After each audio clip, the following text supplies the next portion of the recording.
What's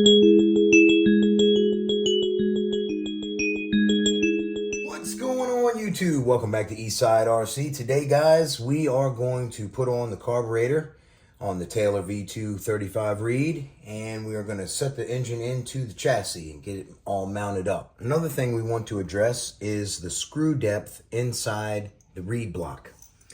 So that depth in there is only about a quarter of an inch. So you need to take that into consideration, because the screws given with this are these right here. You can either cut these down, or you can have lots of extra carburetor screws like I do with different lengths as such, you know, and I'm going to use these here because this happened to be the perfect length. So I'm going to set those aside and put this carburetor assembly together.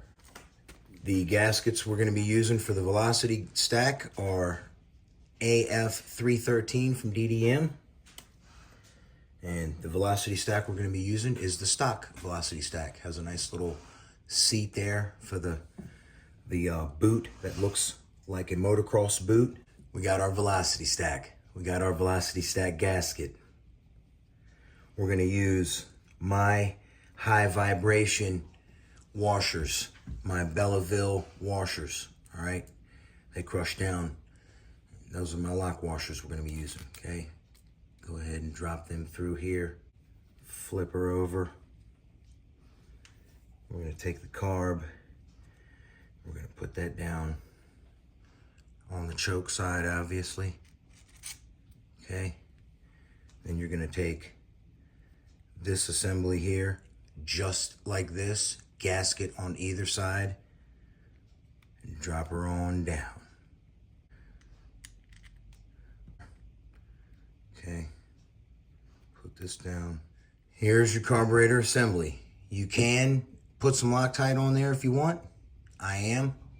And you can just thread that down. I will have a little bit more threads as my beveled washers crush. I'll get a couple more threads out of that because they're quite concaved.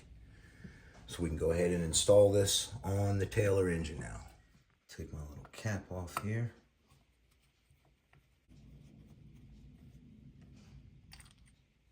Dab of Loctite.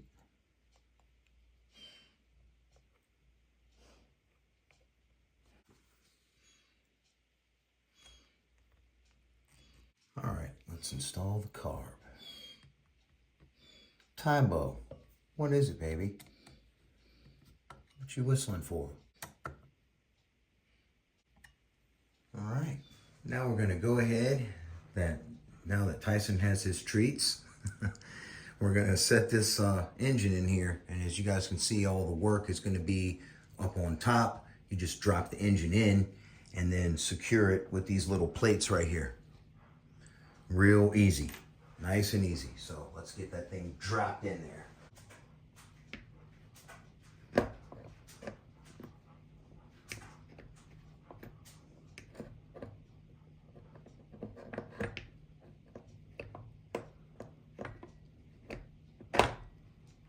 Go. All right, y'all see that little engine piece right here? Well, the one on the other side could be hard to get to if you don't have the right tools. I took this plastic piece and my magnet right here, my magnet, and stuck the piece to the magnet and weaseled it back there, and then knocked it off of the magnet by sticking this in the mounting hole, pulled the magnet away, and just right down onto the mounting plate. Simple as that. Now, to not mar up and not lose my screw, you can do like this right here. And that way you can just get right down in there and tighten it up. All right, one thing to note here with MCD, some of the parts are not exactly interchangeable.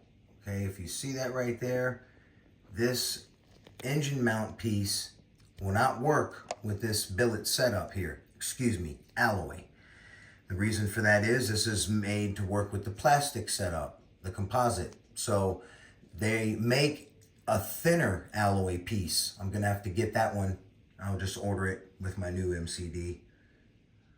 Well, y'all, that's gonna do it for this video. I'm at a stuck point here. I gotta do something about the linkage. The linkage is too short.